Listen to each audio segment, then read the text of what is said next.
Welcome into Surviving Paradise, the podcast that takes a sometimes serious, oftentimes humorous look at the claim by the leadership of Jehovah's Witnesses that they are living and providing a modern day spiritual paradise. Oh, the irony. I'm your host here, Stacy Bauman, former elder, ministerial servant, and a little guy raised as a Jehovah's Witness in the 70s and 80s. As I do, just a quick warning, the journey is long and arduous. No matter where you are, sarcasm, humor, and more is all mine. And please note, never meant to offend. In all honesty, you try talking about these guys every week. You've got to have some fun. Welcome in.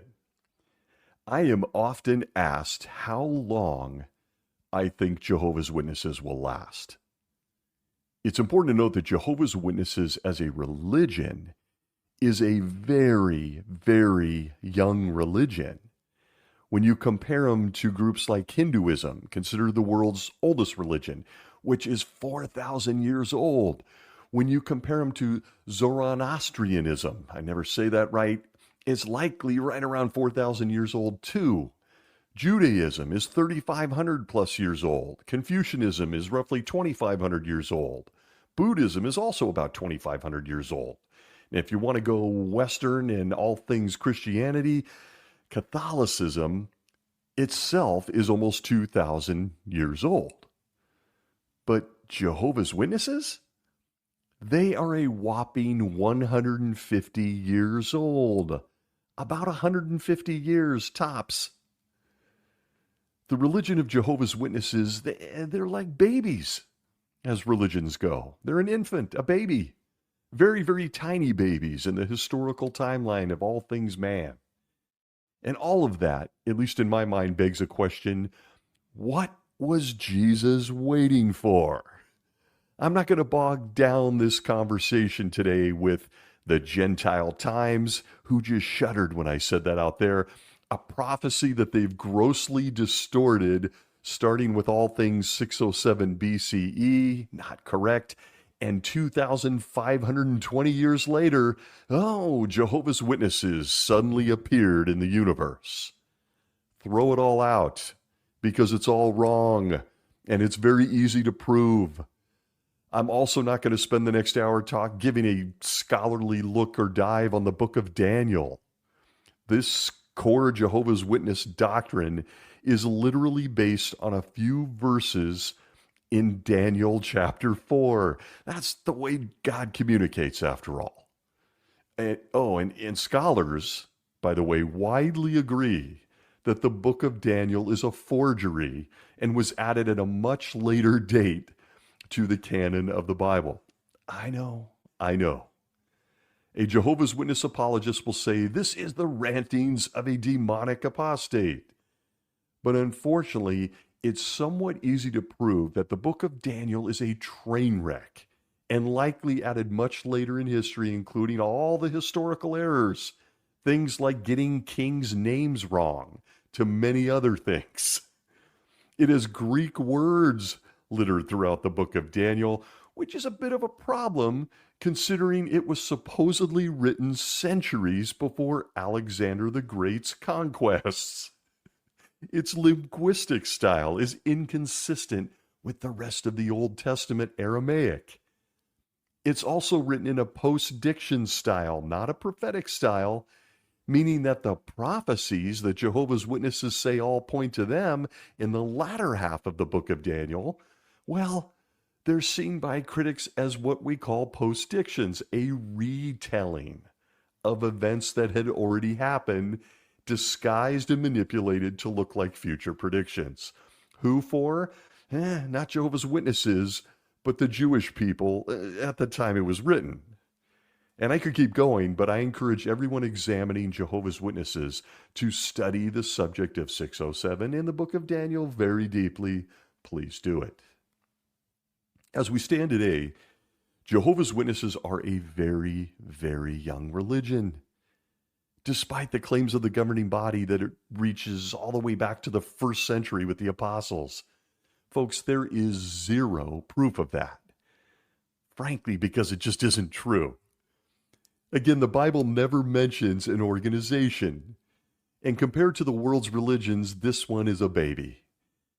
And that fact alone should raise serious questions for a Jehovah's Witness. For example, when Adam and Eve ate from that tree, was he really looking forward to the 1870s before establishing a safe house here on earth? Is that what Jehovah was doing?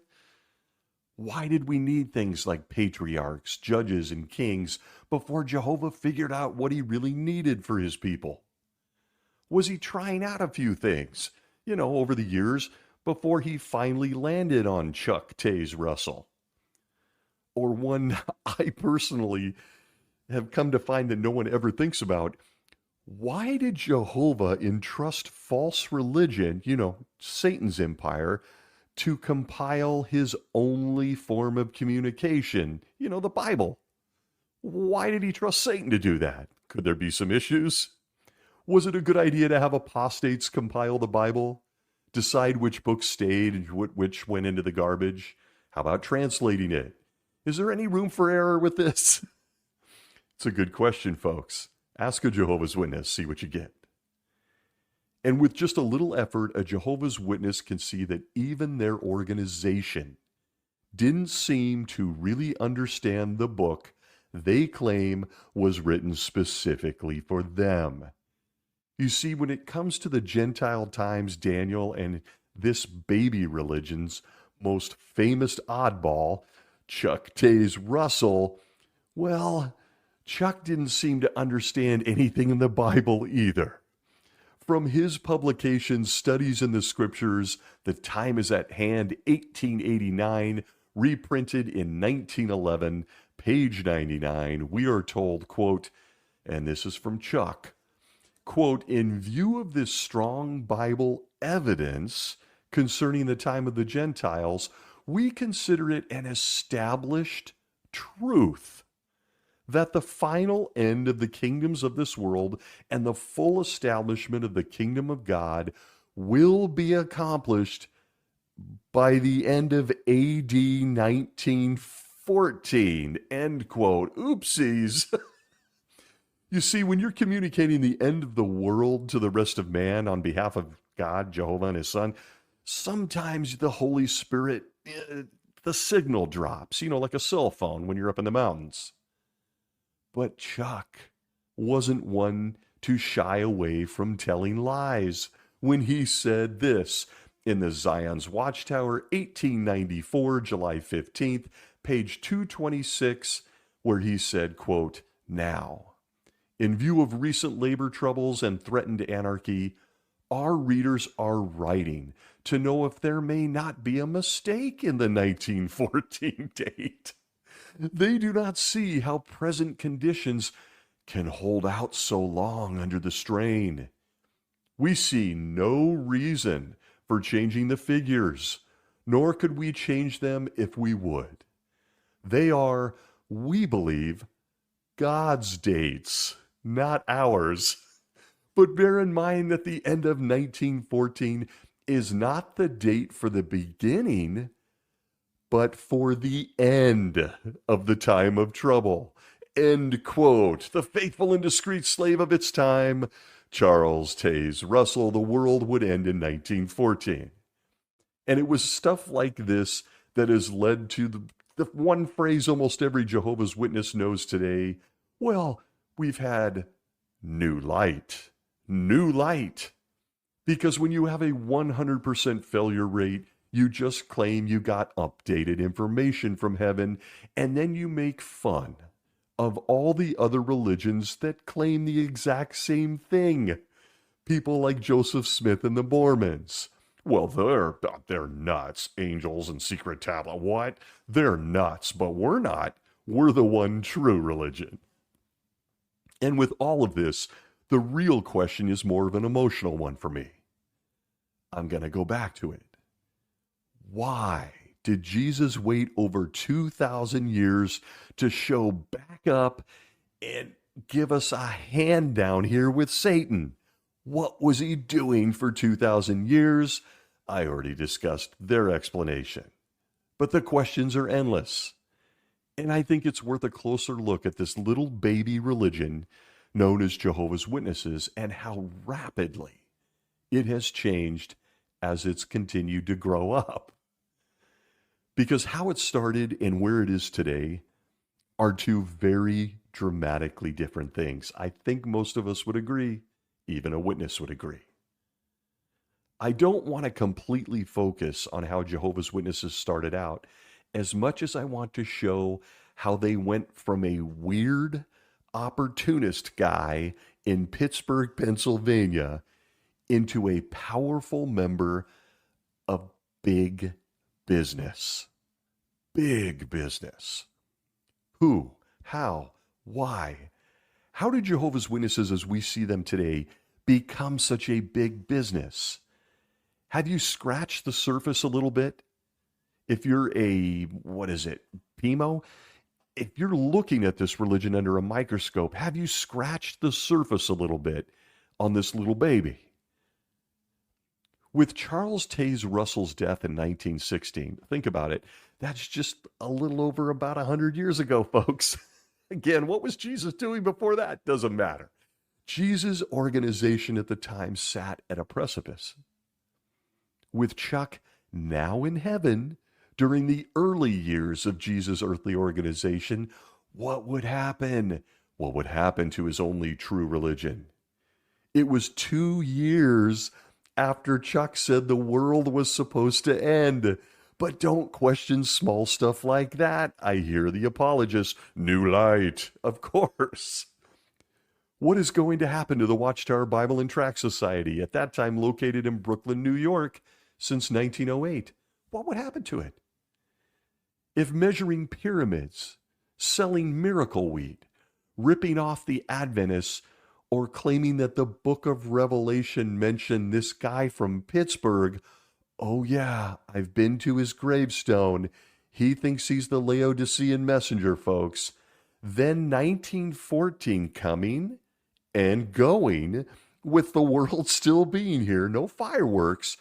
With all of that, you'd think anyone associated with this organization from the outset, well, they'd wake up to the scam, right? I mean, clearly something's wrong. Nothing's true. Oh no.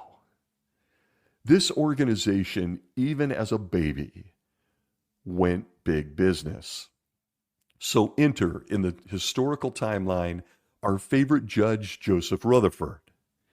What was once a small-town operation run by a weird charlatan, well, this organization, lack of a better term, would soon become a multinational big business under the guy that followed him, Judge Joe. And then again, would only grow under the guy that followed him in Nathan Knorr. But it was the judge who knew an opportunity when he saw one. Most of us know that Jehovah's Witnesses believe Jesus chose this organization when Judge Joe and his guys in 1919 were charged under the 1917 Espionage Act here in the U.S. with attempting to cause insubordination, disloyalty, refusal of duty in the armed forces, and obstructing the recruitment and enlistment service of the United States while it was at war. We got treason. It was all overturned, and again, this is a summary, folks, doing my best. It was all miraculously overturned, and Jesus Christ himself, watching on from heaven, really liked that. He had a hand in it. And he decided that Judge Joe and his closest friends, well, they were his favorite guys here on earth. Everyone else could step away. I say this like I do every week, and I try to come up with creative ways because new listeners may stumble in here. You must then agree that everything that follows in this organization, everything said, everything printed, everything accomplished, and the very culture and infrastructure of Jehovah's Witnesses today are under the guidance of Jesus Christ. And they've told us this. It's in print. This all started when Jesus, the same guy you read about in the four Gospels in your Bible, had his angels Well, did you know Jesus had the angels speak to Joseph Rutherford? That was really a key ingredient on Jehovah's Witnesses becoming big business. From the Judge's book, Vindication 3, from 1932, page 250, we are told, quote, "These angels are invisible to human eyes and are there to carry out the orders of the Lord.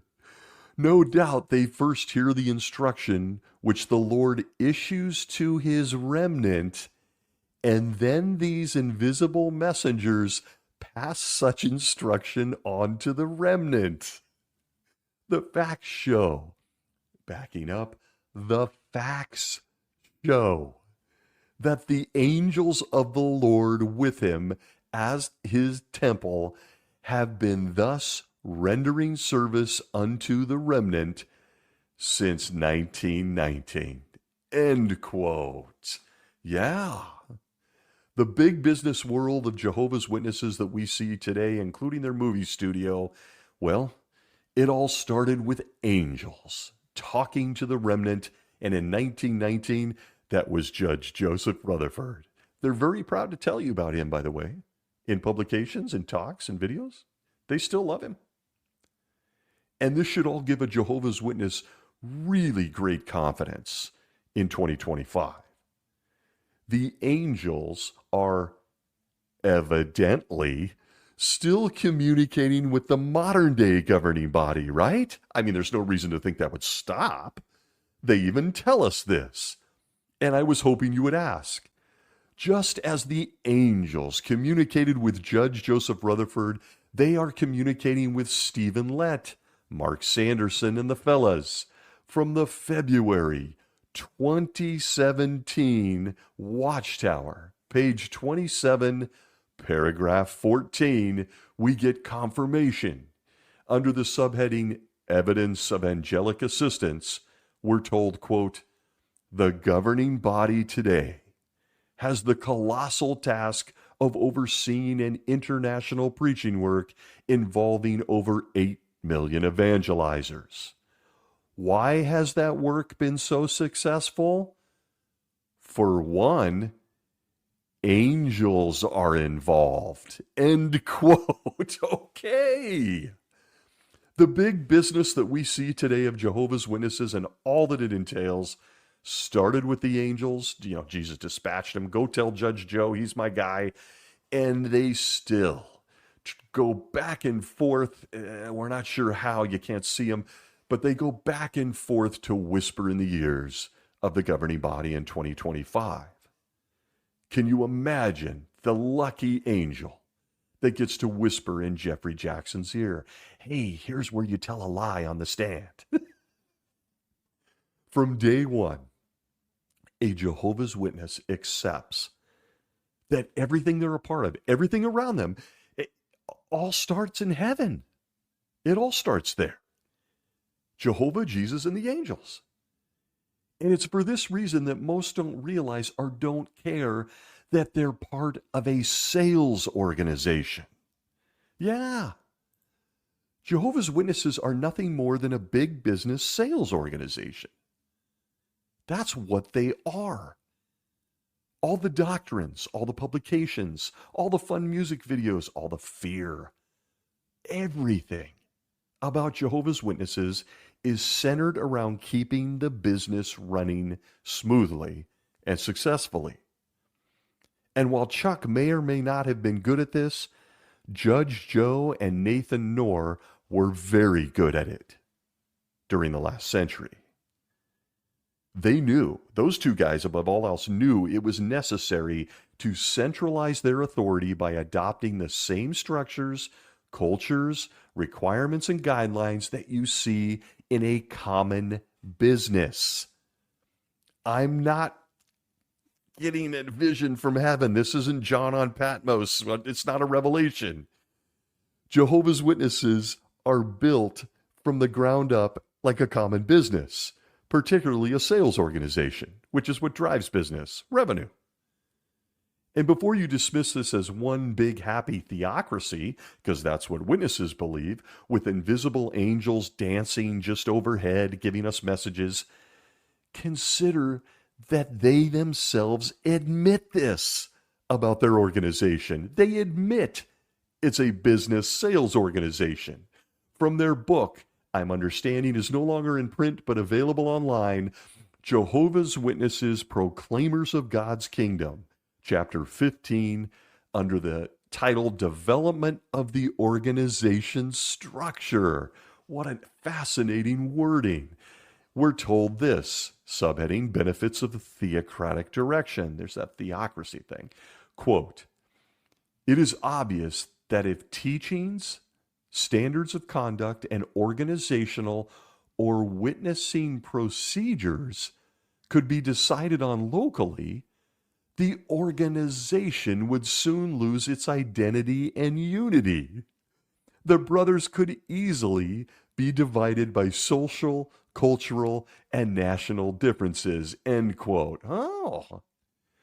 It seems that more than a few thinking people recognized something was kind of off about turning Jesus Christ of the Gospels in the Bible into a rigid, fiscally driven, numbers-based CEO running a business here on planet Earth. It seems like other people might have kind of clued into this, even as they admitted it.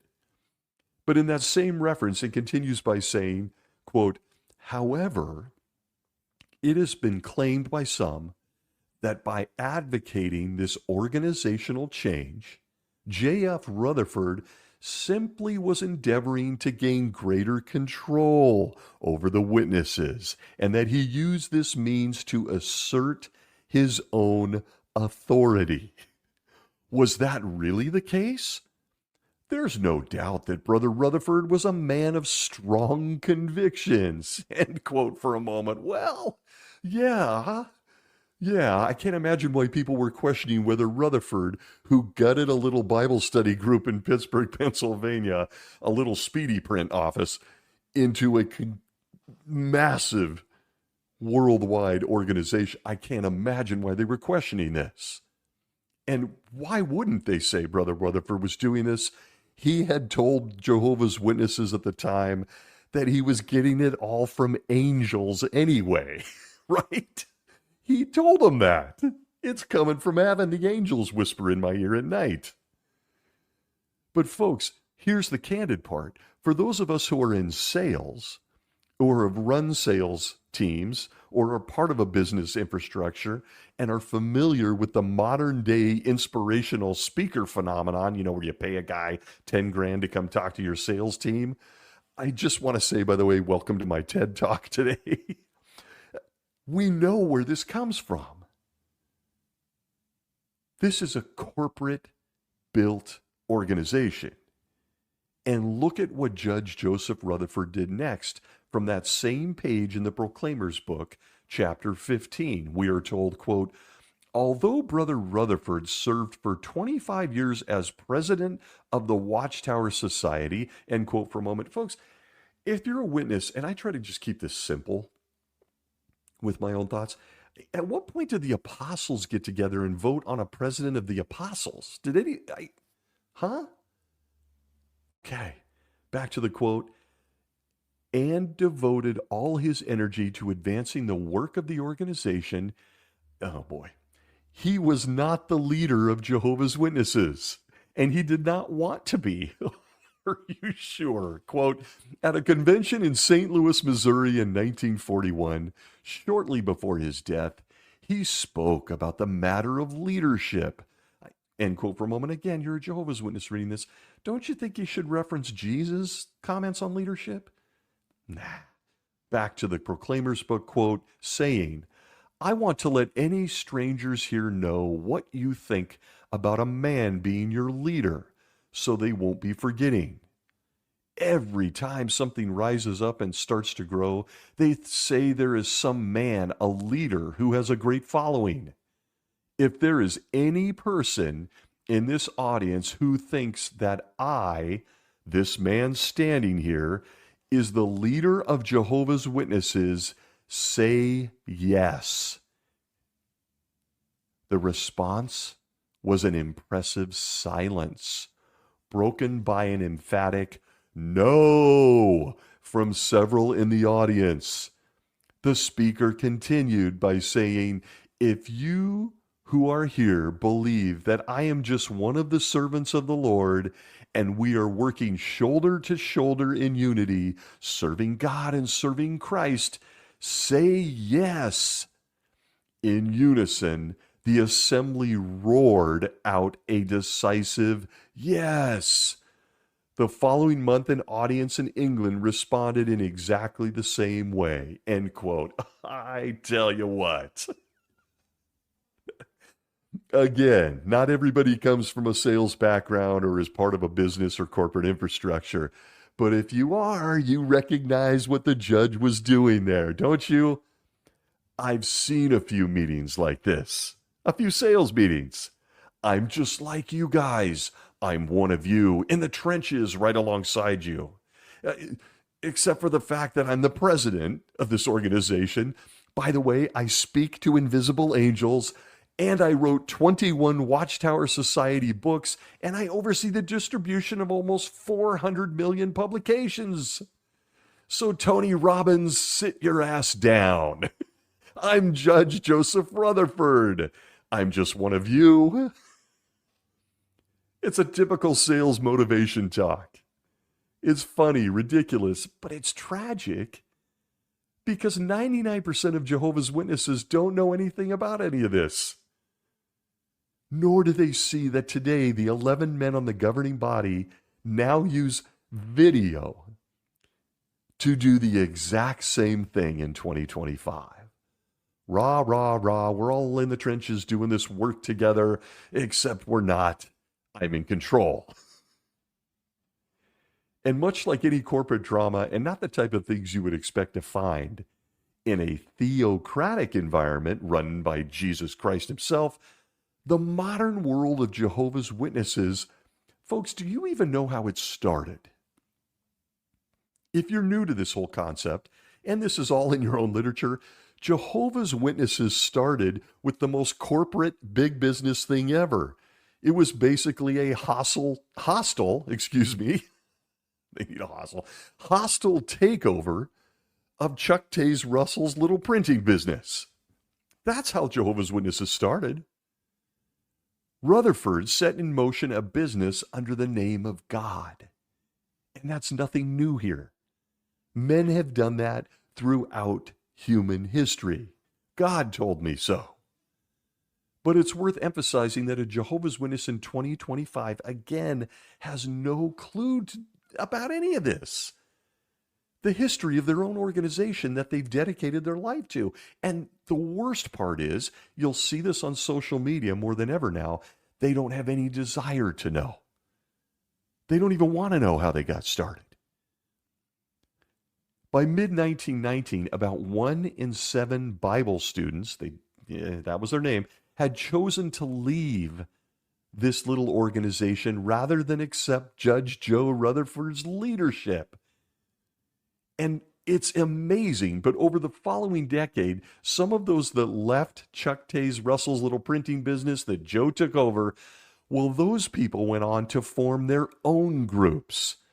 Some of the names include Stand Fast Movement, or the Layman's Home Missionary Movement, or the Dawn Bible Students Association, or the Pastoral Bible Institute, or the Elijah Voice Movement, or the Concordant Publishing Concern, and then finally the Eagle Society. Yeah, other businesses. All while Jesus, and incidentally, the now resurrected heavenly Chuck Taze Russell, just watched on from heaven. Maybe they were telling the angels what to tell Judge Joe, right? Hey, go tell him to do this. Within months of Rutherford taking over for Chuck, the Bible students were organized to distribute literature door to door. Yeah, it's called salesmanship. Something, by the way, that is never done or mentioned by Jesus or the apostles in the Bible. It's not there. In fact, one of Jesus' apostles, allegedly, the apostle Paul, well, he said that all you need is the Bible. At 2 Timothy 3:16 and 17, you don't need anything else. Nothing else. You're completely equipped. And by the way, just so you know I get it, not a coincidence that Paul, much like Judge Joe Rutherford, well, he's credited with writing most of the Bible.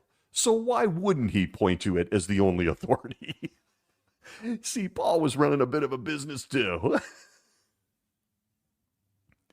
But the man that Jehovah's Witnesses believe was among the most spiritually minded on earth. Then goes on to expand the society's printing facilities and revived the preaching work by leveraging the technology of his time. Yeah, radio, phonographs, public discourses, TED Talks, and a whole bunch more. So I want to ask a witness bravely listening, does any of that sound familiar? What you see today from the modern day governing body is just following a blueprint that has been in place for over a century, a corporate blueprint. Joe expanded and reorganized overseas branch offices. Then he even started what is now the Awake magazine. I mean, look, not a shock. Everybody needs a new product to sell. Did I mention he wrote 21 books? In the 1920s, Rutherford rebranded the organization by calling it a theocratic government. He knew about rebranding, sound familiar? Which consolidated all the authority to him. He even began requiring elders in congregations, remote congregations, be appointed by him. And he had that finally established by 1938. Does any of this sound corporate-y? Because obedience to the central authority, headquarters, another interesting word, was considered obedience to God himself. Much like an unseen heavenly board of directors. How many companies do you shop where you have no clue who the board of directors are? Judge Joe had it going on. As is true in most religions, spirituality became a commodity for Jehovah's Witnesses. From what started as an organic conversation by God's Son next to a well, or as he walked through a field of wheat, or he just had a private conversation at night with someone in secret, all of that was packaged and turned into a high-velocity campaign designed to trap recruits in the machine. And while I can hear the arguments, well, that's every religion. Yeah, you're right. But I want to point out that this is a baby religion. And boy, it's grown almost like it's on steroids. Why? Because for whatever reason, I tip my hat. A kudos is in order to Judge Joe and the guy that followed him, Nathan Knorr. They built a rapidly expanding big business. The incredible part is that Joseph Rutherford didn't hide any of this. And he did it all with what I have to tell you, folks, is a genius program of free labor. A model that only works in religion. When you think something invisible is watching you and appreciating you or judging you, you can get people to do your beckoning, your business, for free. And Judge Joe got people to distribute his product for free.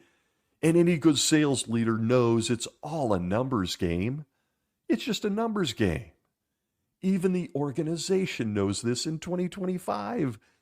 From the Watchtower of 1984, July 1st, page 25, we are told, quote, to smudge the spiritual beauty of Christian association with commercialism would show an utter lack of appreciation for spiritual values, end quote. It certainly does. And you do it very well.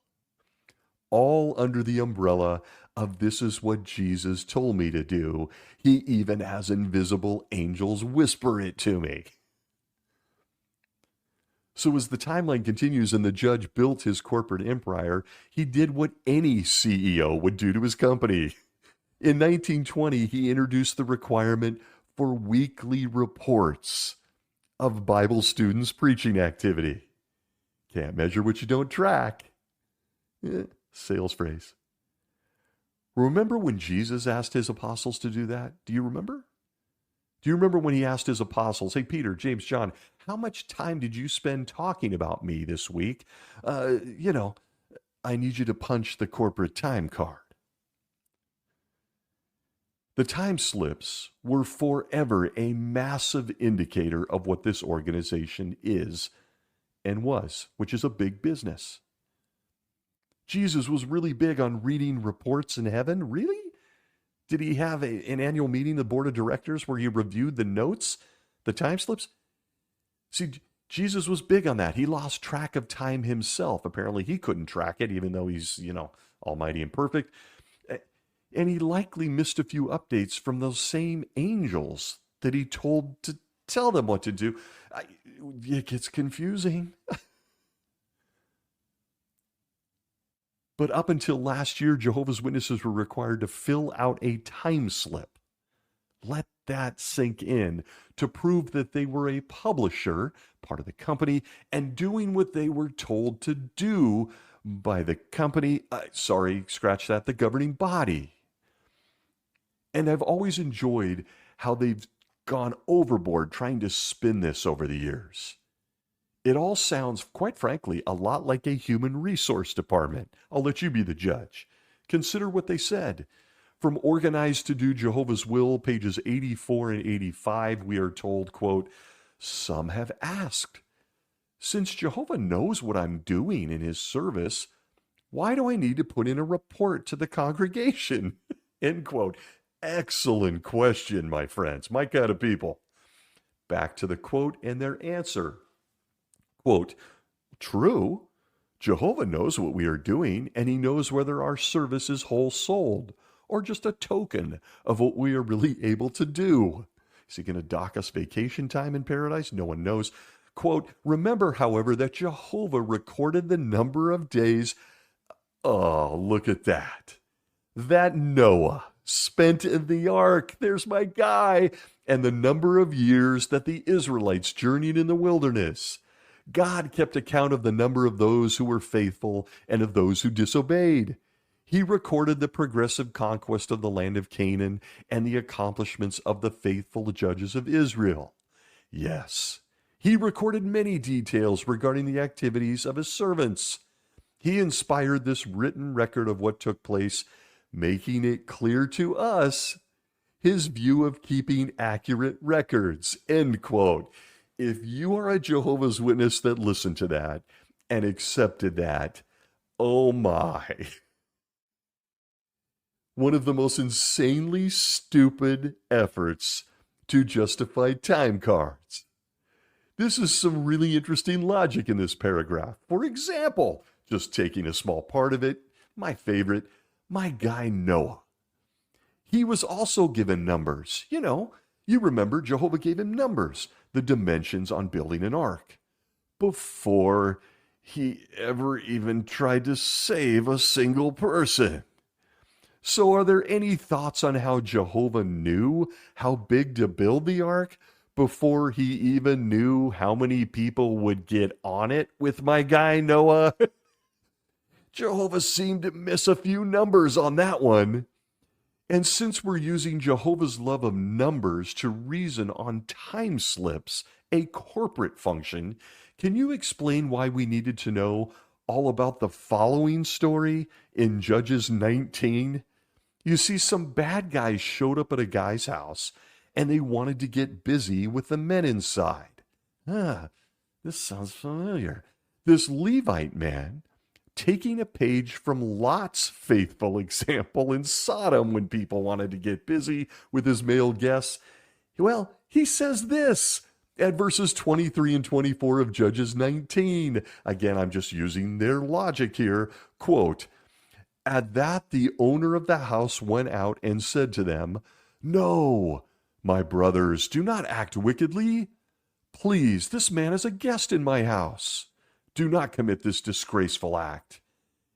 He, what? Here are my virgin daughter and this man's concubine. Let me bring them out, and you can humiliate them if you must. But you must not commit this disgraceful act towards this man. End quote. So glad this was recorded for us using the society's logic on why we need time slips. Jehovah's big on numbers. He used them to give us the Bible and everything in it. Jehovah's a numbers God. And that's why we need time slips for over a century to forecast literature and stuff. And Jehovah proves that, by the way, in the following verse in Judges 19:29, where he shows us. It says, quote, when he reached his house, what? Kids, close your ears. He took the slaughtering knife and took hold of his concubine and cut her up, limb by limb, into 12 pieces and set one piece into each territory of Israel. End quote. Well, I don't even think I can find this on Netflix. Maybe. Jehovah, he wants us to do time slips because, well, time slips aren't a corporate function. He needs those numbers. See, he's a numbers guy. Never mind that we're talking about handing over women because you can't disgrace men. Why did this guy have a virgin? Why did he have a concubine? I could keep going. It doesn't matter. It doesn't matter, Jehovah's Witnesses. You see, just like what I read you from the Organized to Do Your Will book on pages 84 and 85, Jehovah wanted time slips. It's not corporate at all because he's a numbers God. So the governing body needs your time slips, or they did.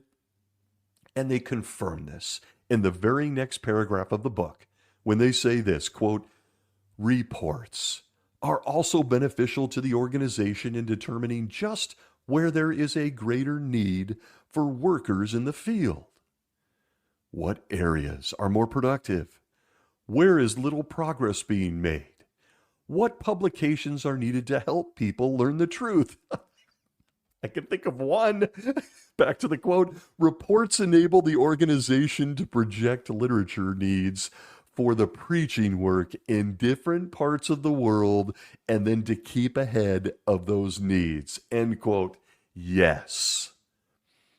Jehovah's Witnesses were turning in time slips because the governing body admits in Organized to Do Your Will, page 84 and 85, that they need it for business forecasting. Yes, business forecasting.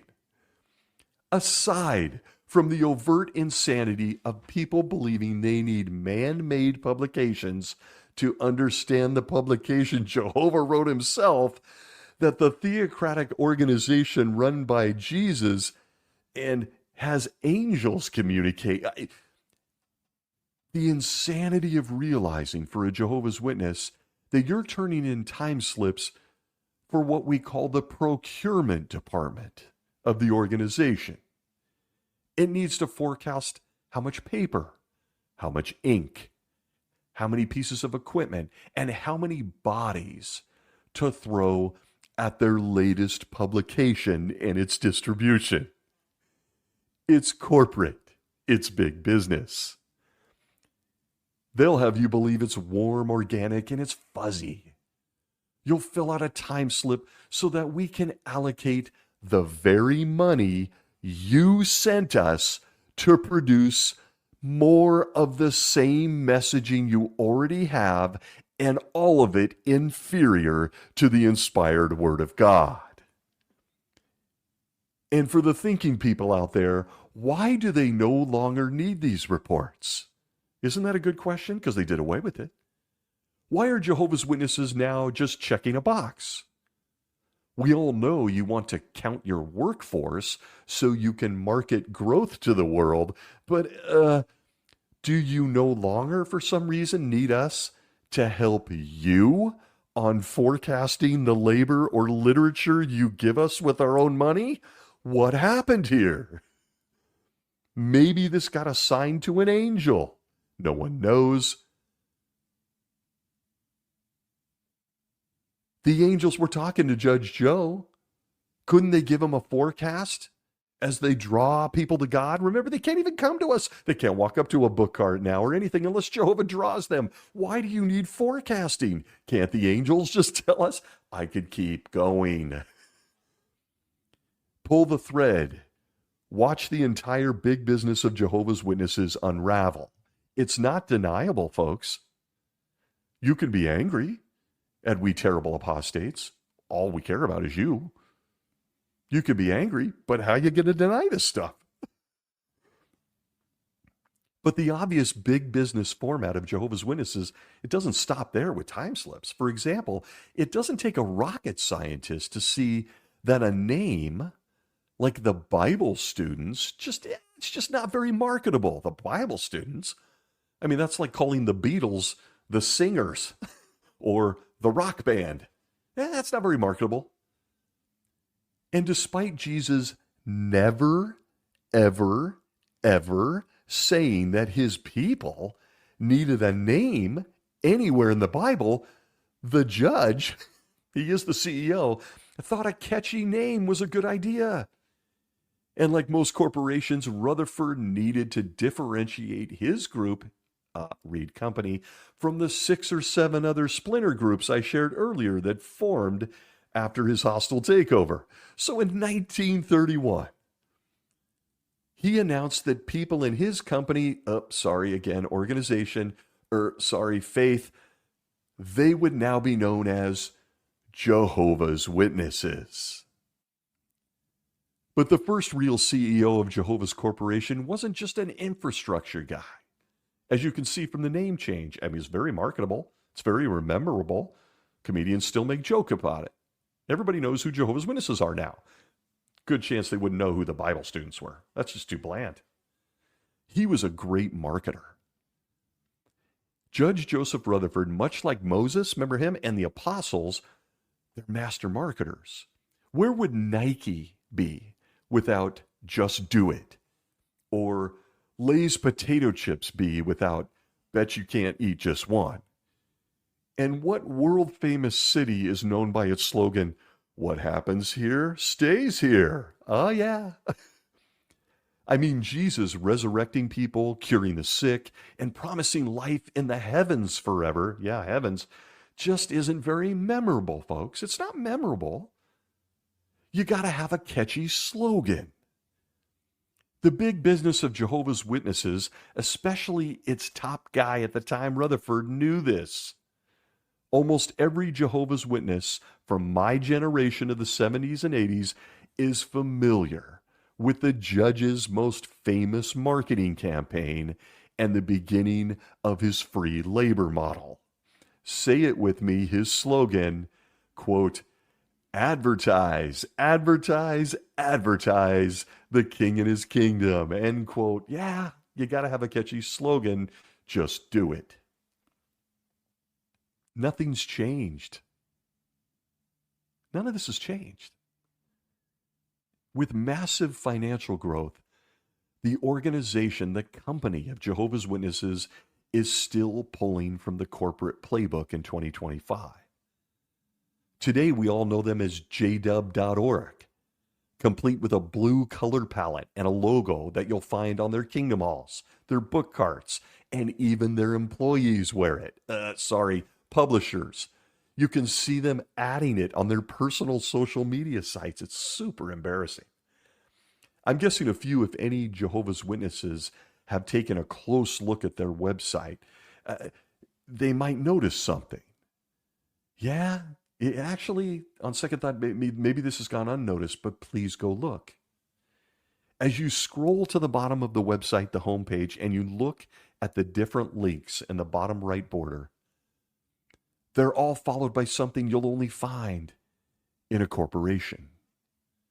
You'll see registered or trademark stamps.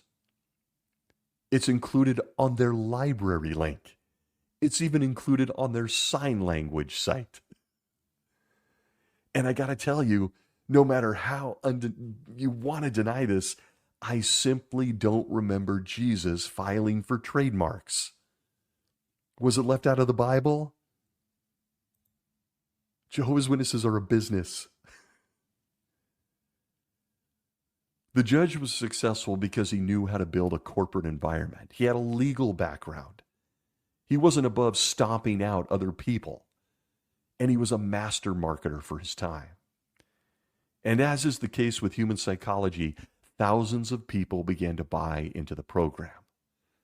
Especially, and I can't imagine why, following the sudden announcement in 1920 and the book that millions of people joining this company would never die. Pretty compelling. And when that got to be old news, Jehovah's Witnesses got an updated product to consider in 1935. You remember when the judge marketed this, that billions of people, dead and currently alive, I guess currently alive doesn't apply, that those currently alive would never die, but that they would be ushered into a paradise earth. They would meet with people who had died, that will be resurrected. They'll eat kiwi bowls and ride elephants forever. You could see your grandparents again. Your hip wouldn't hurt every morning. You could throw away your skincare products. You can listen to the resurrected Noah tell you all about that time he somehow talked two silverback gorillas into following him back to a big box and voluntarily getting inside.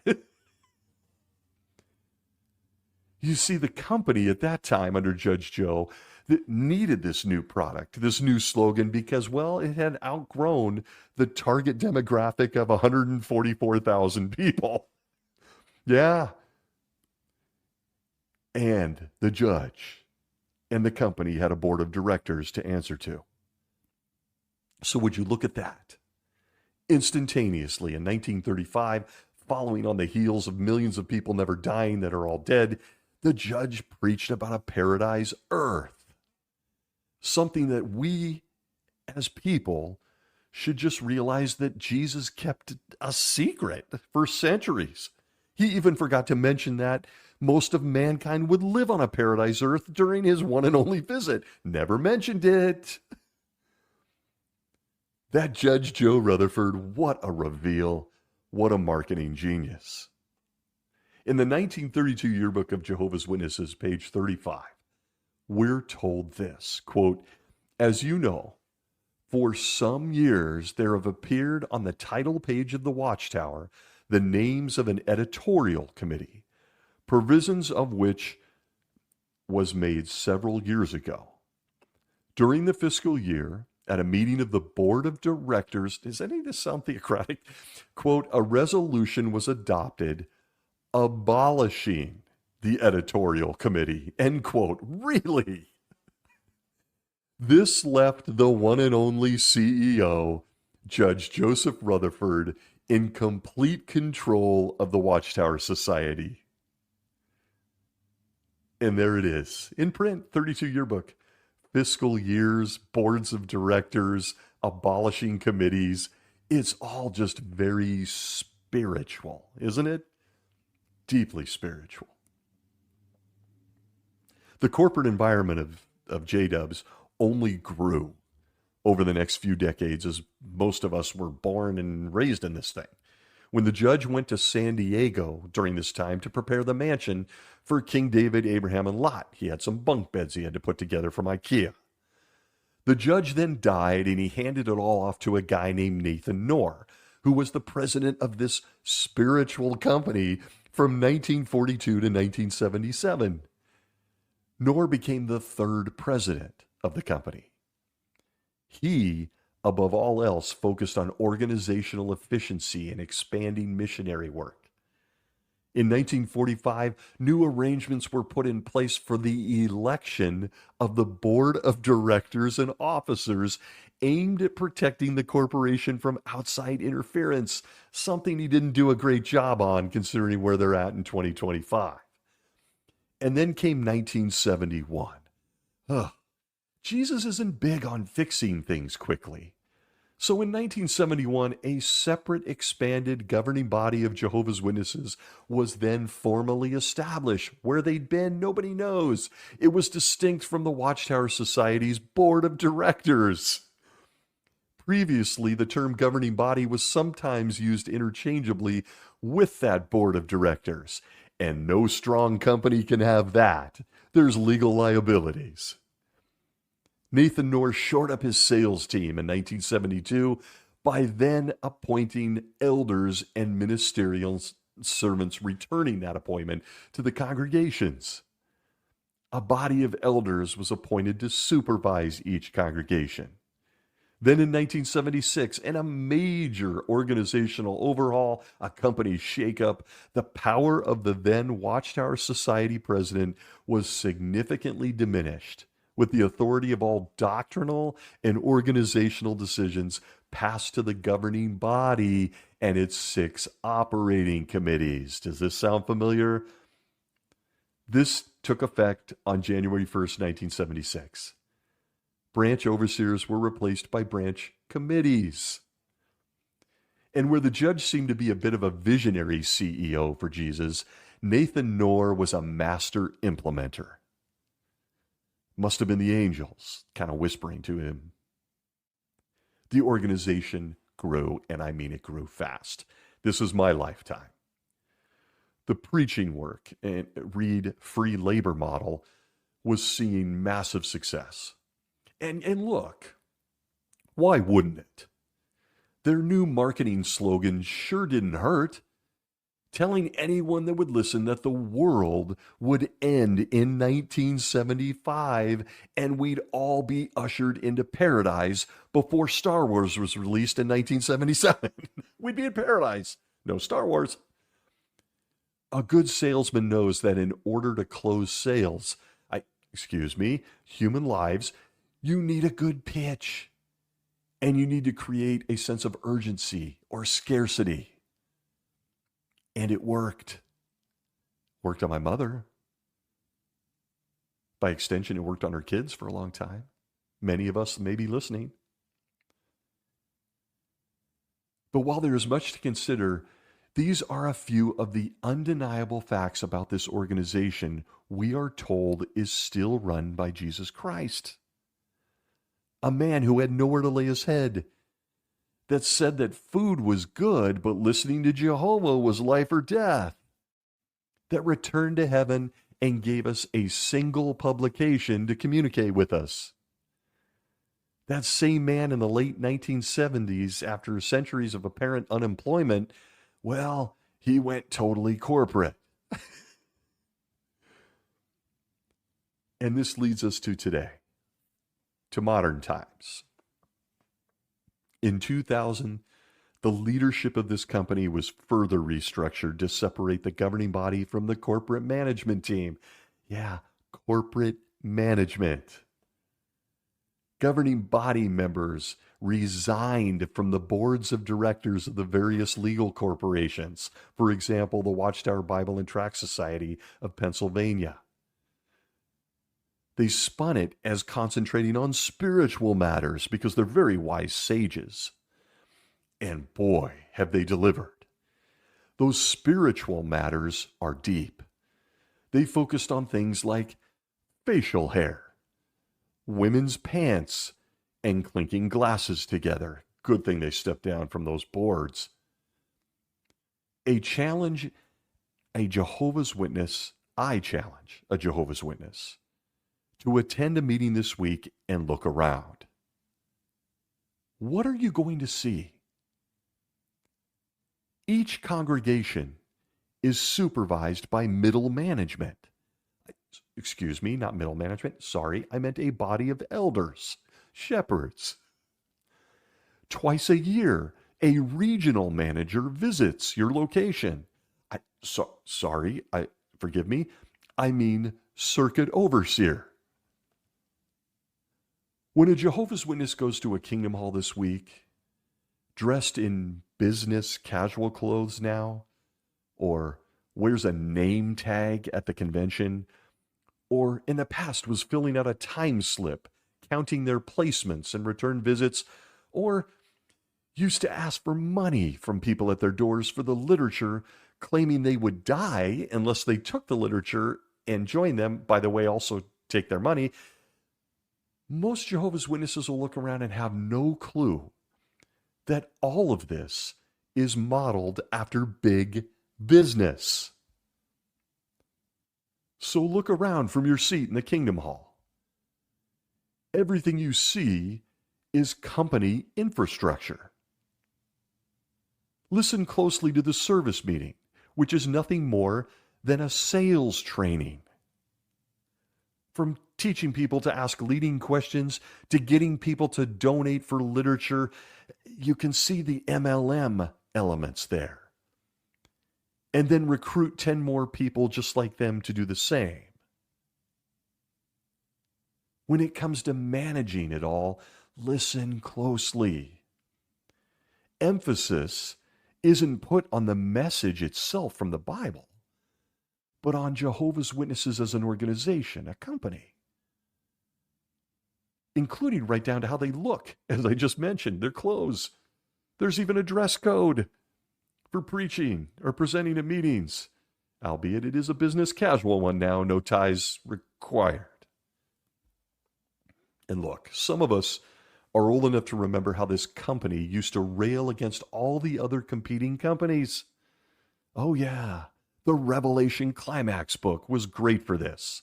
But consider the Awake of January 22nd, 1984, page 10, which says this ironic statement, quote, "A Christian prays, deliver me from the blood guiltiness, O God, the God of my salvation, that my tongue may joyfully tell about your righteousness."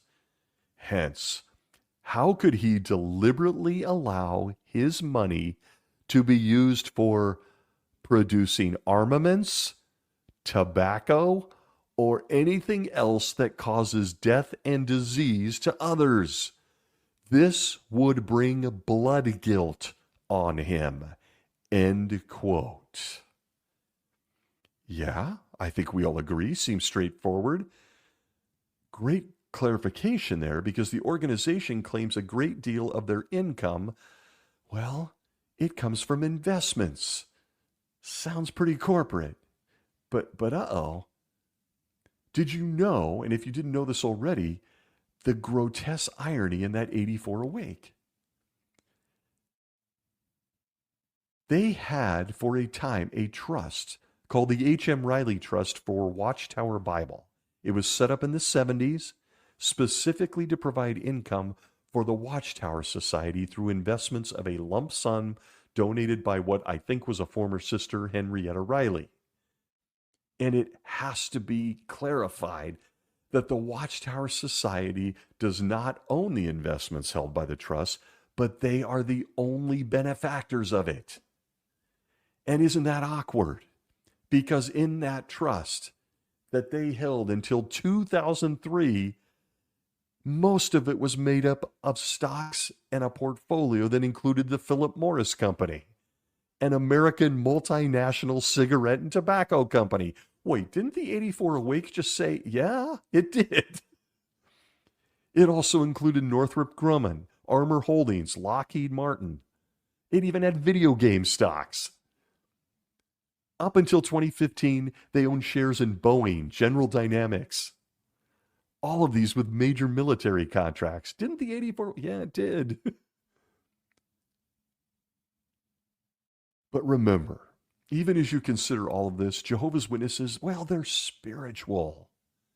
It's all very organic. It's fuzzy. They're not corporate. You can't see any evidence of corporate, even if it's in their name.